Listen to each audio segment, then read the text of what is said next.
Hi there, friends. My name is Scott Wakefield. I am lead pastor at First Christian Church of Greene County, and I am here tonight with Wes Ford. And we're going to have a Coffee Convo. Awkward pause. Coffee Convos is an opportunity to hear about the work of God in the lives of our friends. And so I think technically, Wes, that means you qualify as a friend.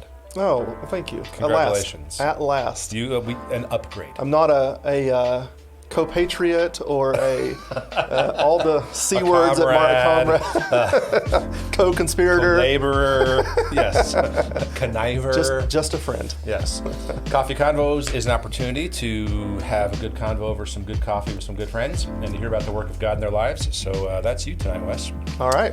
So tell us, Wes, about who you are, how you got to tonight, and all that good stuff about you. And a friendly reminder that this is live, so jump in on the comments.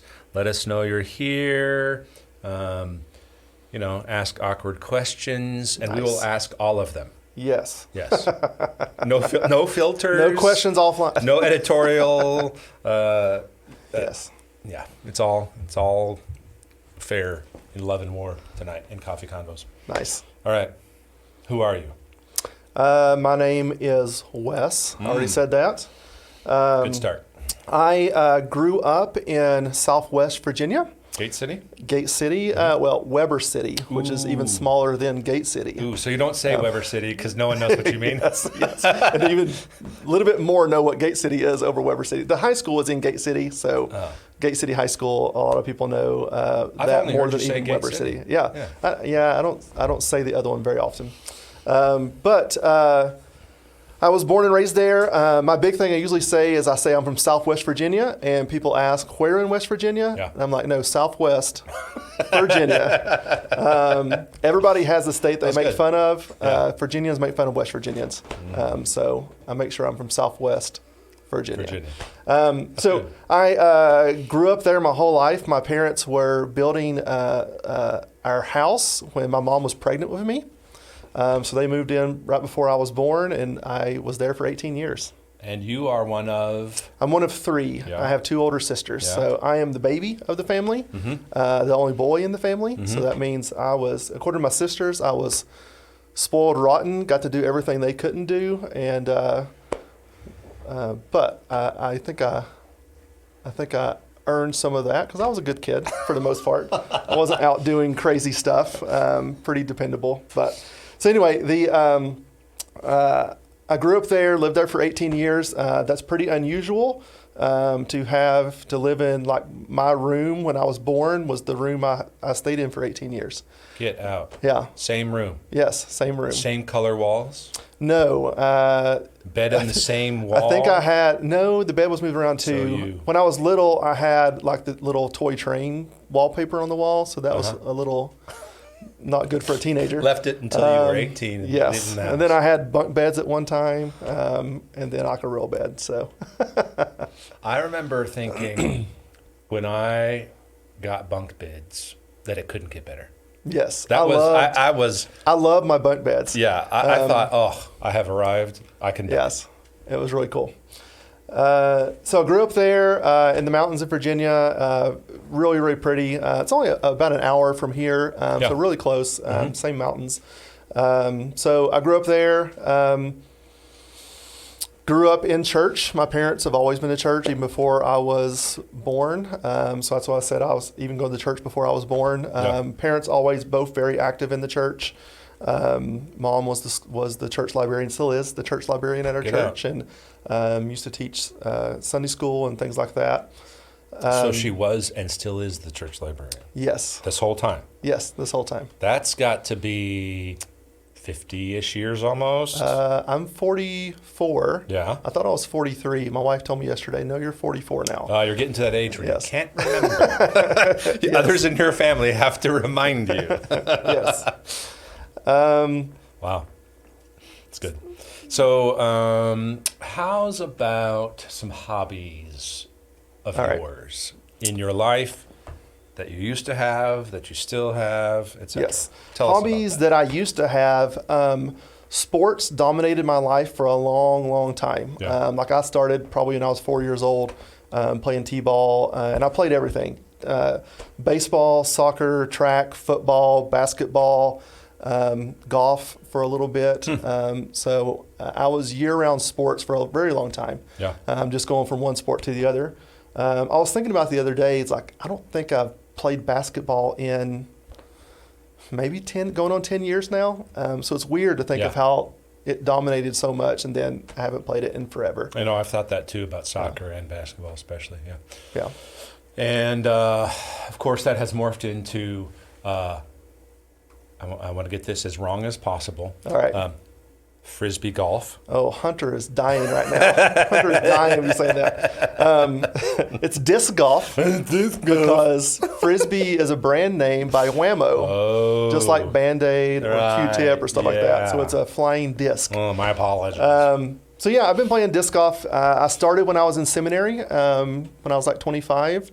Because I was in Fort Worth, Texas at the time. We'll get to this, I guess, later. It was pretty newish, I would think. It came out in the early 80s, late 70s to early 80s. And this was early 2000s. But the reason I got into it, disc golf, one was I had a really good friend in seminary that played it. Yeah. And also, when we lived in Fort Worth, Texas, there was like 10 different courses around us. Really? And most of them were in public parks, so it's free to play. You just have to buy your disc. True. Yeah, that's nice. So I went for...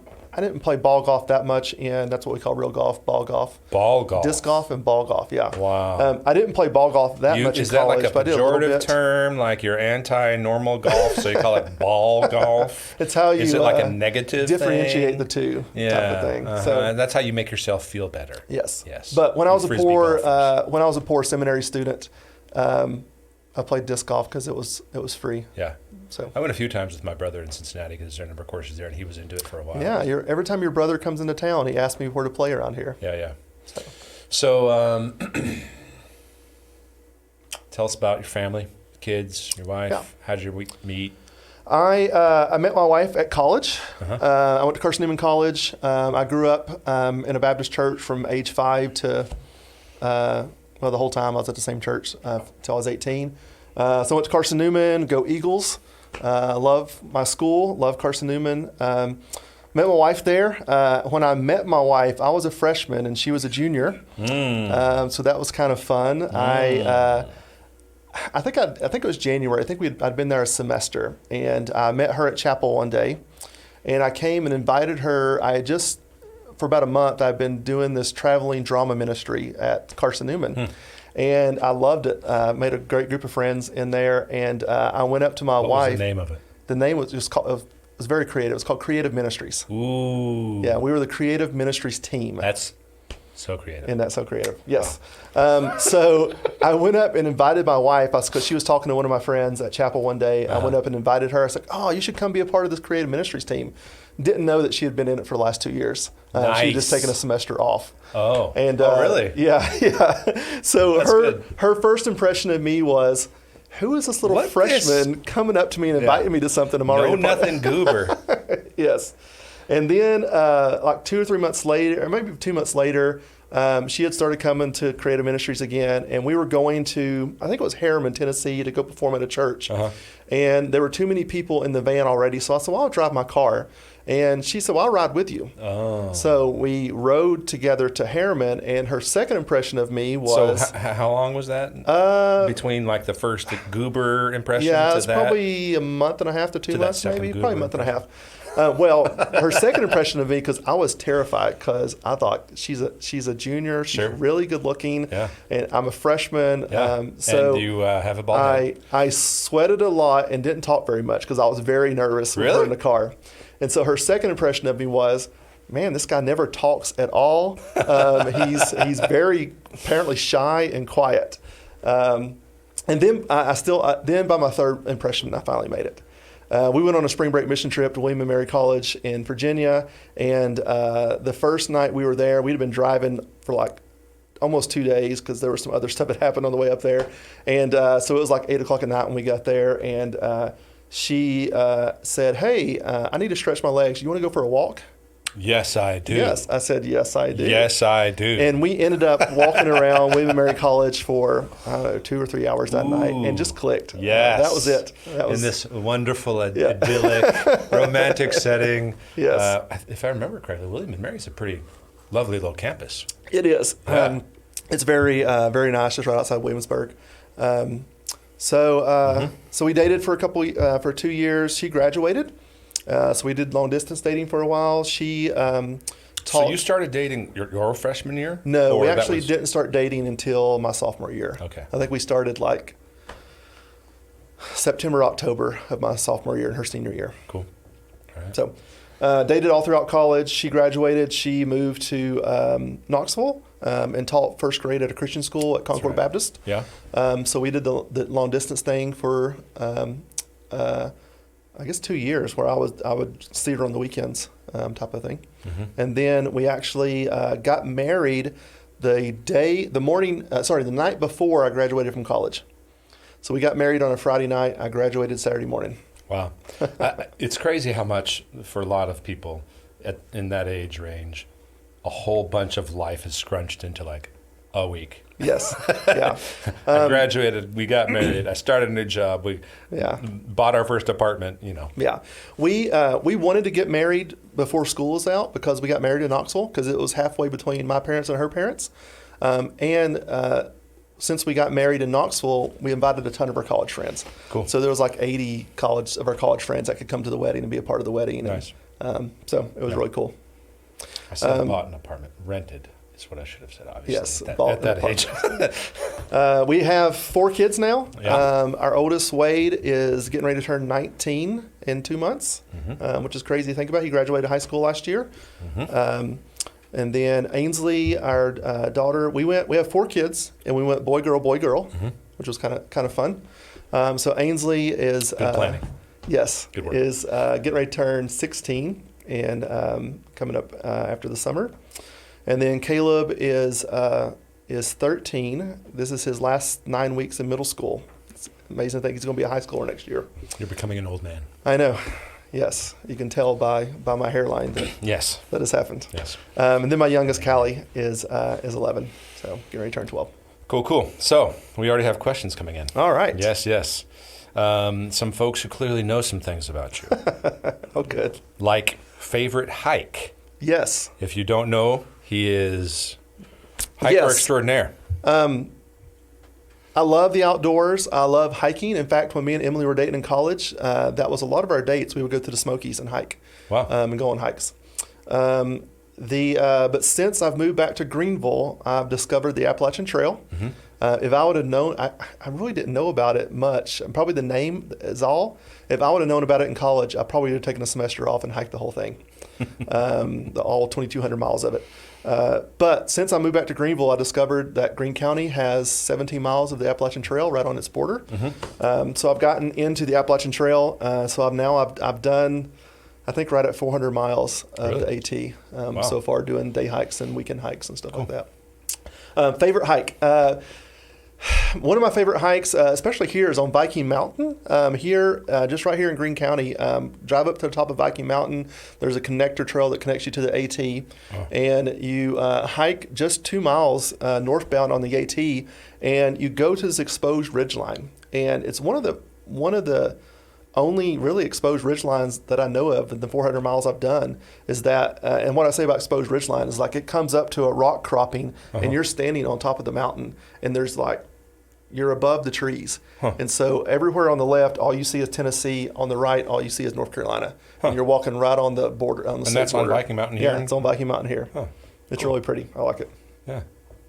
The same person, my wife, asked other things that that show that she clearly knows you. Favorite TV series? TV series. We are speaking your language. Yes. There are many. But if of all time, I would probably say Seinfeld is always a good one. I love Seinfeld. But probably of all time, but it's something I haven't watched in a long time, would be The Simpsons. I knew you were going to say that. Sacrilegious. The Simpsons, it came out when I was in 6th grade. You were allowed to watch The Simpsons? Oh yeah.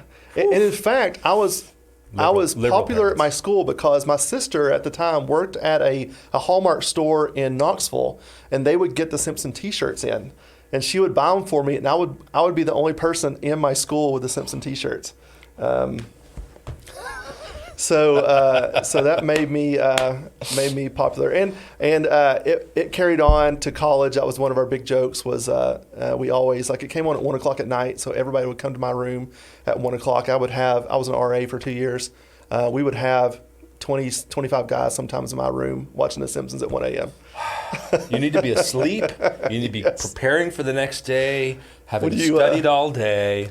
This was me in college. This was me in college. About 2 or 2:30, I would finally kick everybody out of my room because I had to start on my paper that was due at 8 a.m. the next morning. Nice. We'll get to some of that personality stuff here soon. I grew up more in seminary though, and once I got married and had a child, I was in bed early. He's trying to redeem himself. Yes. When he got married to his favorite obscure trivia. I have a ton of. I'm the king of random facts and obscure trivia.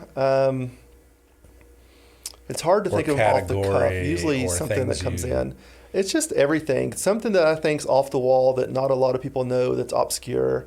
And all of these are stored, locked away in my brain, and when situations come up, they just pop into my head. So if you just ask me, we can all attest to that here on staff. Yes, lots of people have heard my random trivia. Is it true that you are an eBay entrepreneur? Yes, an eBay-preneur. That is. Everybody has to have a side hustle going on. Making a little cash on the side, and so everybody has to have a side hustle, making cash on the side. Yes, everybody except for me. I have no side hustle. So actually, that's only been since August. I saw a video of on YouTube popped up one day about how to make money on eBay.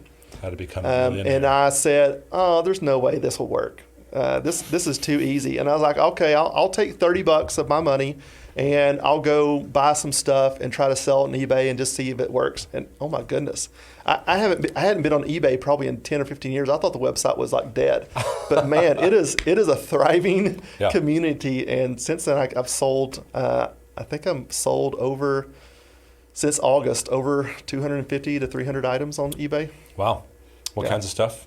What kinds of things? Mostly, I just do DVDs and video games because that's the easiest to put in a bubble wrap mailer and ship. You don't have to worry about packaging and boxes and all that too. Because there's a market for DVDs that aren't being made. Yes. Old stuff like that. Old out-of-print DVDs is a big market, especially, and I think why it went so well last year, especially because of COVID, that a lot of people all over the United States were just locked in their apartment or going to work, and they couldn't get out and do anything, so they just get on eBay and buy stuff, so they'd have something to do in their house. Someone on one of your teams says, "I bet he can still dunk." I bet he can't. Yes. And I bet he never could. I don't know what it was. Like I watched Greenville High School play basketball this last Saturday. It was on TV. And so they won a state championship. And I'm watching these guys that are like dunking like crazy. One guy came out and had this full thick beard. And I was like, I don't know what's happened. When I was in high school, nobody could dunk. I had a little wisp of a mustache in high school. So I don't know what happened to all these. I know, I've thought that too. Somehow it's like high school boys can have beards now. Yeah, my dunk, I could grab the rim, and what I would do is I couldn't get the ball over the rim, so I would jump up as close as I could and toss the ball over the rim and then grab the rim. I had or two legit dunks, but they were just anomalies. I could barely get it over. All right, so... Could you dunk in soccer? Is that a thing? What's your favorite thing about being on staff at First Christian Church? I love being a part of a team. I hate isolation. I hate being by myself. Everything I do, I have to do it with somebody. So that's what I've loved about being at First Christian is that our whole staff is a team, and we hang out a whole lot and do a whole lot of things together. Even like when we have some of our separate offices, a lot of times we'll all end up in one office hanging out. And that's my personality. I'm an extrovert, a huge extrovert. So I draw my energy off people, and I love being around people. So that's my favorite thing about being on the staff is that how much of the staff is a family that we hang out and enjoy hanging out with each other, which is cool. And I'm like that about your personality because that's you too. You're an includer. Yeah. You're the more the merrier. Let's bring everybody in. I want more people around type of thing. Yeah, I always score really high on the extrovert thing, as do you. So your Myers-Briggs is ENFP. Correct. And your wife's is ISTJ. Yes. So we are exact opposites.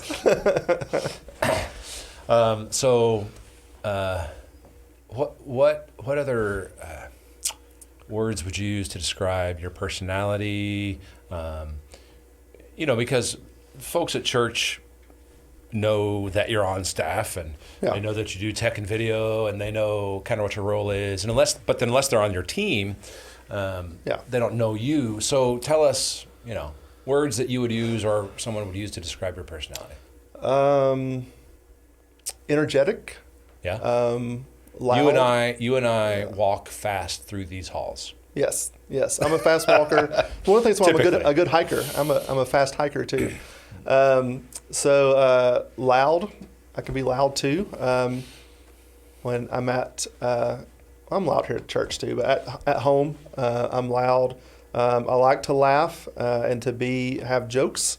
Like I said, be around people and to be having fun with people. Yeah.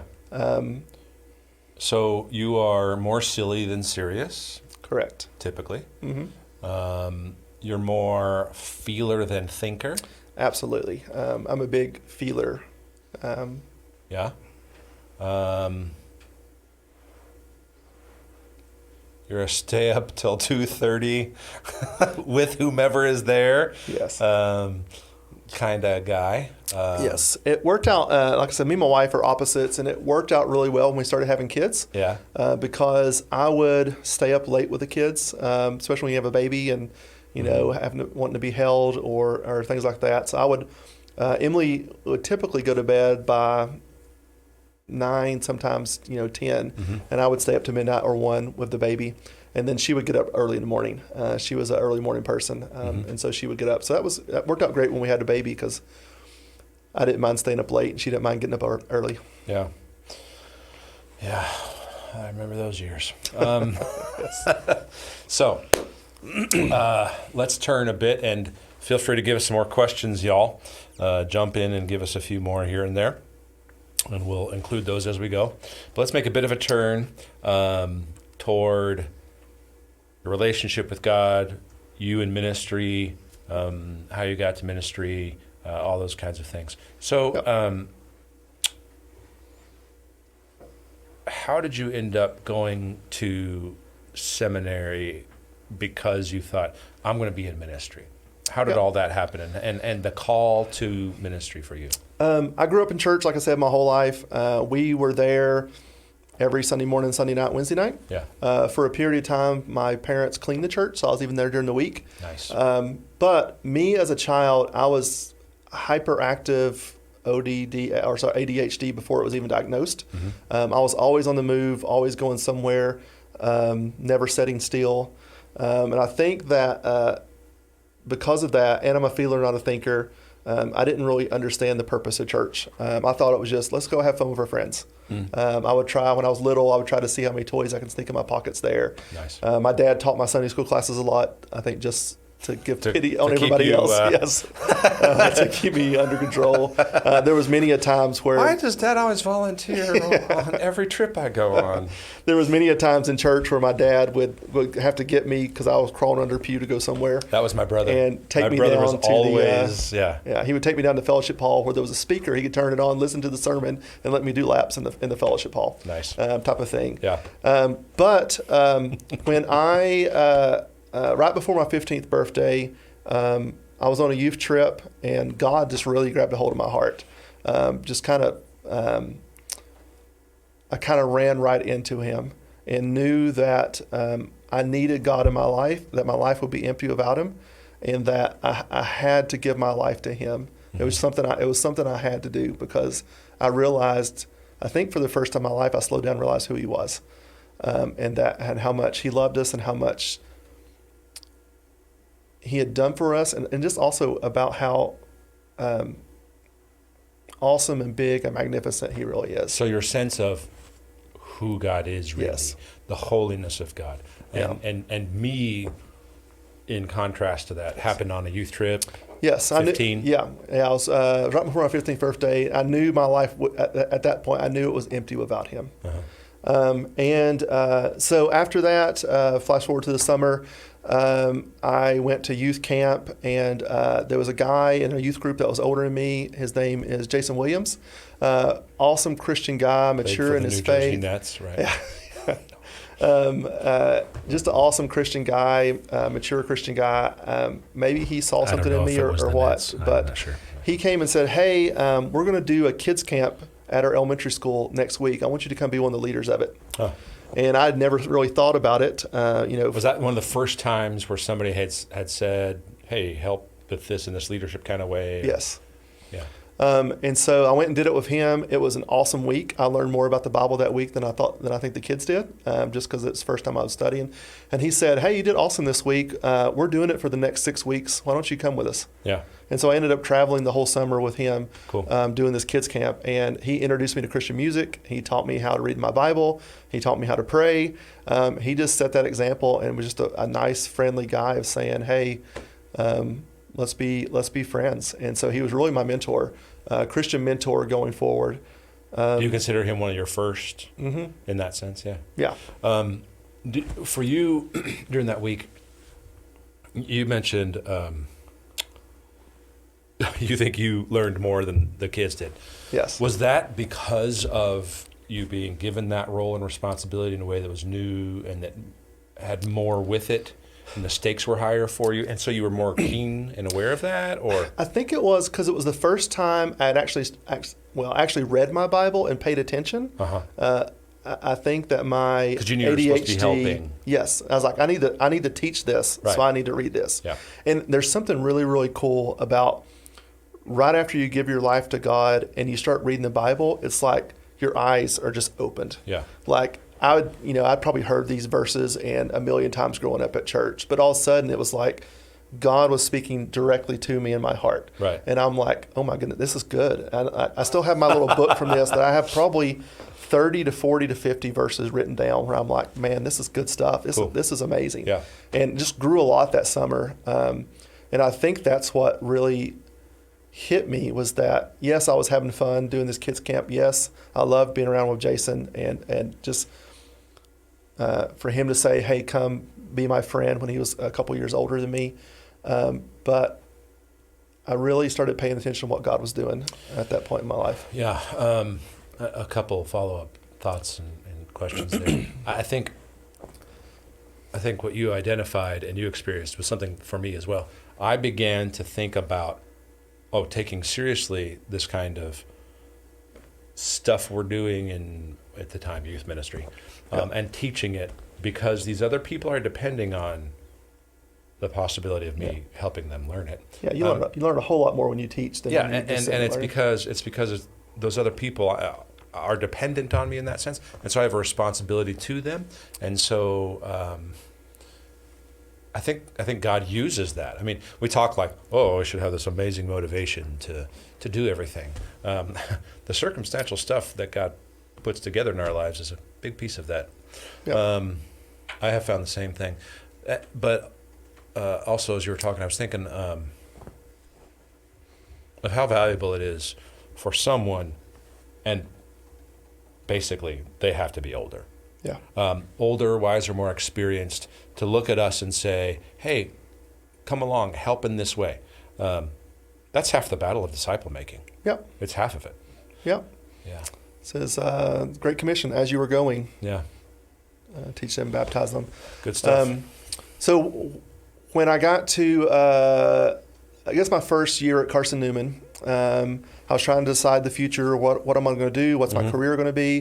Where am I going? I was praying about it, and really felt God say, well, when have you been the happiest? When have you had the most joy? When have you been the most content? And I was like, well, it's when I was doing those kids camps, teaching those kids, and felt like God was saying, well, if that's what brings you the most joy, then why don't you do that? So when I was, I guess I was 19 by this time, I surrendered to ministry, knew that was my calling. I think I was already a religion major at that time, but went ahead and directed towards youth ministry. Cool.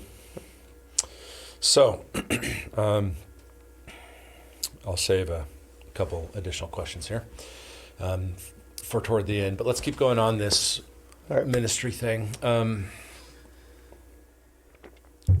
You've been in local church ministry for 20, going on close to 25-ish maybe years.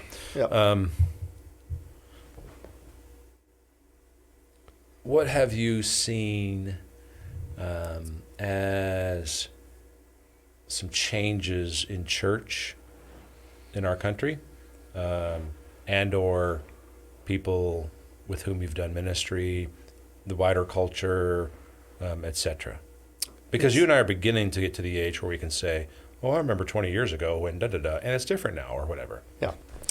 My church growing up, it was piano and organ every week. Yeah. Hymn book. Sure. That youth trip I went on when I was the week before my 15th birthday, it was a December trip to Pigeon Forge for a youth trip.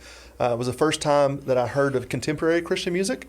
And contemporary Christian music at that time was the Tallies, who we consider Southern Gospel now. Yes. The Tallies led worship that week. And so that's been seeing music and how much it's changed in the last 25 years. It's been incredible to see not only music, but production. We never talked about what I do here at church. So that does lead to what I do here at church is seeing what's been doing now with producing a Sunday morning church service. And it's not just Sunday morning, it's producing lots of... It's a lot throughout the week. Let me remind you, you do things other than just Sunday morning. Well, I was thinking of the stuff that's changed. When I look at my worship service when I was a kid on Sunday morning and what it looks like now, it's light years away from each other. Yeah. What do you think are some challenges in church ministry,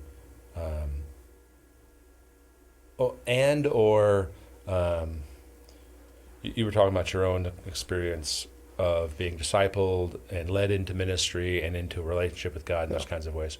What are some challenges that you see in church ministry or in ministry to people, helping them grow, disciple making, etc.? Church ministry really is one of the hardest things you'll ever do in your life.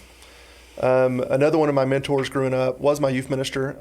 I think she started right when I was going into the 6th or 7th grade. So she was the only youth minister I ever knew. Oh, that's nice. That's good. So she was a solid foundation of my life. Andrea, hope you're watching, Andrea. She was a huge influence in my life. And my summer after my freshman year in college, I came back and interned at my church, my home church. And so I was the children and youth minister, youth intern, which meant that I got to share a desk with her and hang out with her a lot and get to know her. Yeah. And one of the things she told me that summer really has stuck with me the whole time. And she said, if ministry is not your calling, if you don't think this is what God's called you to do, you should not do it. She goes, you will not stick with it. Yeah. Most people think that, I'm going to be a minister and I'm going to go minister to God's people and it's just going to be loving and easy and everybody's just going to sing Kumbaya. It's going to be just like church camp all the time. Yes. But it's not. It's hard. It's I would say one of the hardest jobs out there. But it is at times also one of the most fulfilling jobs. Yep, absolutely. When you see God work through you, when you see God work through other people, when you see people that were just going as far away from God as they can, and all of a sudden God works in their life and they come back and it changes their whole life and that changes their family, that's what it's about. Absolutely. And knowing that it's seeing God do things through you that you can never do yourself. Yeah. You're like, I don't have the power to change people's mind or people's hearts. Yeah. I can just point them to Jesus, and time and time again, watching Jesus change them and for the better. Yeah. And change their life for eternity. A front row seat amazing. to seeing God expand His kingdom. Yeah. Into the lives of people. Yeah. Yeah. Good stuff. So, what is a difficult challenge in life you and or Emily you've had to overcome? And how did it make you stronger? What have you learned from it? How did you see God working, looking back, that kind of stuff? Yeah. I was trying to think through this today as I was looking through the questions and trying to share, because I've had many in my life. I'm sure we all have had many in our lives. Yeah. And I was trying to think through sharing what one do I share about difficult things in our life, and what wouldn't be too personal to share about difficult things in our life. I think one of the most defining things of looking back and seeing how hard it was then to seeing how great it is now is the one I want to share. Everybody that's ever met my son Wade knows Wade, because he's never met a stranger, even when he was 3 years old. Mm-hmm. Wade is a lot like me in a lot of ways, where he is 100% going, even when he was little. He started crawling at like 18 months, and he hasn't stopped since. Running at 18 Running. months. Yes. They don't start walking, they start running. Something was off with Wade his whole life, and it was hard, really hard at times, for me and my wife, trying to know what was best for him. Yeah. It wasn't until he was 8 or 9 that we actually got a diagnosis. Yeah. There have been different diagnoses along the way. Uh-huh. I think he has this, or I think he has that, and the final one that we got that really does make the sense, that is actually a Greenville psychologist here in town that diagnosed him. Is our son has Asperger's. Mm-hmm. He's a high functioning autistic kid. Mm-hmm. And we had some really, really rough years from him, from probably age 4 to age 14 or 15, until we finally got that diagnosis when he was in 7th grade. And some of those questions and open questions and gaps in things began to come together and make sense. Yes. And it made total sense. Once we started researching it and looked at this, like, oh, wow, absolutely, yes. Yeah. And autism is such a wide spectrum. It's hard to diagnose at times, because one kid that's autistic may not be like another kid that's autistic. That's why they call it a spectrum. Yes. Yeah. And so that was hard. Growing up of his aggression, holes in the wall, and not knowing how to handle that. It was rough. And then having 3 other kids too during that time span too, that he couldn't take all of our focus and attention. But no, that's definitely, it can't be all of this kid. We've got other responsibilities. Yeah. How do we balance all this? But I was talking about the contrast then and now. He's 19 now. He graduated Greenville High School last year, which was awesome. He's doing great right now. Yeah. He is an amazing kid that has a great heart, that wants to get out and just have fun. Me and Emily a lot of times think I wish we could spend 15 minutes in his brain, because he'll like watch a TV show and just laugh his head off in joy and glee. And we're like, oh, I don't know what he's looking at, but to have that much joy in your heart would be amazing. So that was probably one of the hardest things for me and my wife to go through, just not knowing what's the best thing to do, what to do. The embarrassment sometimes, because since he is high functioning, a lot of people just thought he was normal and that we were bad parents, mm-hmm. and that we just couldn't control him. Mm-hmm. I had a lot of people tell me, well, my kid would never do that, or my kid would only do that once. So feeling like failures as a parent was hard. Not having that diagnosis of hard was hard, but it's been really good now for the last 5 to 6 years with him. Looking back, and this is not just about Wade and the situation we talked about, but looking back over your life, your married life, that specific situation, etc., How have you seen God working through those hard things in ways that now for you are greater depth of understanding, more joy, a deeper love for your wife, your family, for God? Yeah. How have those difficulties? I never felt in any of those times that God had abandoned our family. I never felt that he wasn't faithful to us or loved us. I never blamed him. Sure. Through all of that, time and time again, God's always proven himself faithful in my life, even in the hard times. He's always shown up. We've always been taken care of. We've always had 3 meals on the table. It's been really cool to see how God has taken care of us and provided for us. Yeah. One of the things that I think he did that helped us get through a lot of that is that me and my wife has always had a solid relationship. Very, very, very strong relationship, probably because of a lot of that because we only had each other a lot of those times. But that's been the one thing that's held us together, that when life's been crazy or we've had some downfalls or bad times, we've always loved each other and loved spending time with each other and being around each other. That's been one thing that's never been in question. Yeah. So the strength of your relationship.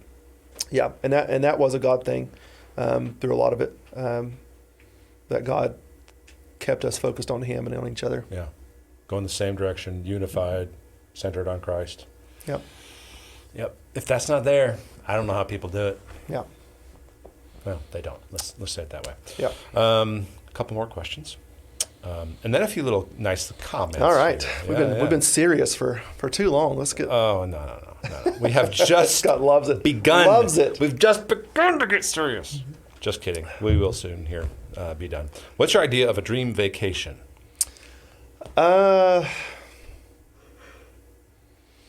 don't know. I like so many things. I like the mountains. I like the beach. I like amusement parks like Disney. I like travel. If I could travel around, I think that would be cool.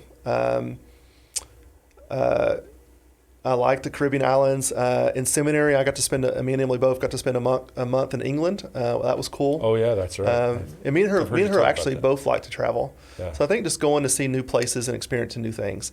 My dream hike. I know I'll probably never hike the AT. It takes 4 to 6 months. I'm never going to have that much time in my life to do that. But if I could do a dream hike, I want to go do the John Muir Trail in California.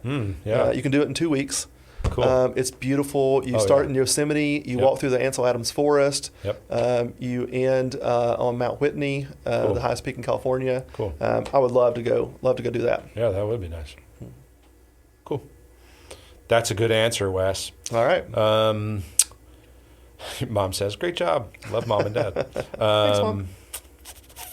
Tommy says, it's true that Wes is a lot of fun to work with and have as a coworker. He's a super hard worker, loves to learn, is a loyal friend, loves Jesus and his church. Thanks for all you do for the kingdom and FCC. Nathan adds, and a great workout buddy.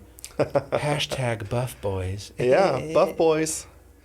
Me and Nathan's been in the gym since June now, I think. With occasionally a little breaks there now. Ridiculous. He's in the room with us. We keep inviting Scott to go to the gym with us, but and I keep saying, yes, no chance, ever, no chance. I do my workout in the mornings by walking around the worship space because walking is my workout. Fun Wes fact, says Tommy, if he's wearing basketball shorts, he's about to do some legit work. Yes, that's true. He often shows up. In fact, you've been wearing shorts most of today. Yes, because it's 72 degrees outside. Oh, spare me. And I'm wearing jeans because we're on Coffee Convos, but I'm sitting here sweating. You can see the sweat on me. Wearing jeans because my boss said, you'll have to wear jeans during Coffee Convos. Yeah. Good stuff. A couple last questions here. Throughout your life, what has challenged your trust in God the most? What has challenged my trust in God? Like I said before, I really don't think there's a time, and there probably should have been, But for the most part, I'm a very happy, content person. Mm-hmm. The name Wesley means peaceful meadow. I think that describes me very well. Peaceful meadow. Meadow. Yes. I will never call you Wes again. All right. Great. Peaceful meadow it is. Peaceful meadow Ford. One of my personalities is I can just kind of roll. One of your personalities. One of my personalities. One of your many. Sorry. One of my personality traits. Yeah. Is that I just roll with whatever is happening, and I think that's been a good thing in our life because of all the stuff that's happened. Yeah. I just kind of roll with it. There's been times where I have asked God, why are you doing this? Or where are you? But it's very short-lived. My favorite Psalms is Psalms 13. It's a very short Psalms. It's only eight verses long. It starts out saying, it's David saying, God, where are you? Why have you abandoned me? It seems like my enemies are advancing before me, like I'm going to be defeated. But the last two verses of the Psalm says, but you have been good to me in the past, so I will trust you in the present and the future. And that's where I say, when there's been times where I'm like, God, why did you allow this to happen? Where have you been? I can look back and see places where he was faithful time and time again. Yeah. Like in between jobs where I didn't know where how we were going to pay the bills. Yeah. Money has come. And you had 3 meals on the table at the same time. Yes. Yeah.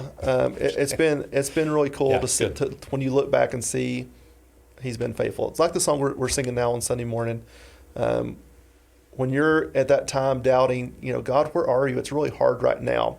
You can look back and say, well, you've never failed me yet, so I know I can trust you now and in the future because you've proven yourself over time to be trustworthy. Yeah, his promises are sure. Yeah. Last question. Last couple of questions. All right.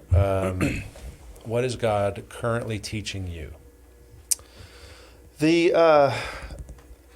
I've been going through for the second time a program we have here at First Christian called Regeneration, or Regen for short. Regen has been really good for me, and I think the thing he's teaching me right now is that confession is good, accountability is good, and having people around us is good. Because left to our own devices. Yes. For me, in the past, I've tried to hide my imperfections, to hide my sin, to think that I should be strong enough myself to deal with these. I don't need anybody else's help. And that's wrong theology. That's wrong thinking. Yeah. So that's my big thing right now is that confession is good. We shouldn't fear confession. That's right. Because a lot of times we think we're the only person dealing with this struggle and that we're the worst sin in the world because we're dealing with it. That's lies straight from the devil. The Bible tells us that what is sin but what's common to man, that the things you're struggling with, there's a lot of other people struggling with those same things too. Yeah. And so what we find in confession is when we confess to God and confess to somebody else, we find freedom, we find love, we find forgiveness, we find acceptance not of your sin but acceptance as you as a person, saying that I don't hate you because you're dealing with this. It's you're okay to deal with this, and let me pray for you and help you. Yeah. It's James 5:16. Confess your sins to one another, and because the power of a righteous person is powerful and effective. Yeah. We're supposed to confess our sins and be prayed over, and in that we find victory in sin. Sin loves to hide in the darkness and grow. Yeah. So confession is not something to be feared or run away from. It's something to be embraced. It's a gift that God's given us. Yeah. Refusal to confess is a form of saying what Jesus did wasn't enough for me. And when we do confess, it's claiming the truth that what he did is enough. Yeah. And not having to be threatened by it. And that's the freedom. Yeah. Yeah. And it's that trap of thinking that because I say I'm a minister, I'm better than other people, that I don't struggle because I'm a super Christian type of thing. And that's a lie too, that we're just like everybody else. Even though God has called us to ministry, we still have our struggles. Last question. What are you currently excited or encouraged about?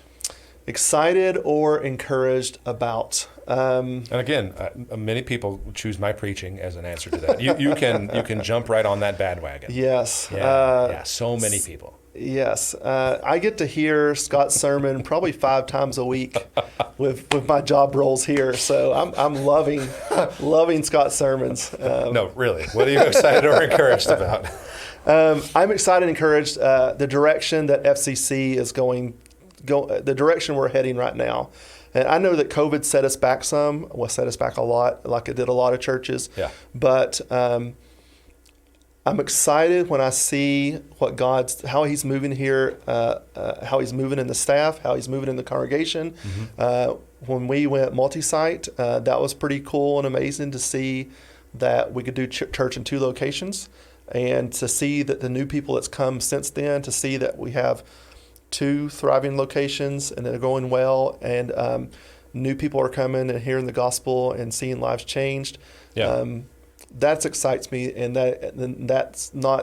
we're not just settling there. Yeah. We're looking down the road at 3 to 4 to 5 sites, type of thing, because the need is out there. Yeah. Jesus said, the harvest is plentiful, but the workers refuse. So pray for the harvest and pray for people. That's right. So that's exciting to see that a church in little Greenville, Greene County, could have this big vision and pull it off in a way that it's succeeding, and new people are coming, and it's still growing, and we can do it again. I'm amazed at how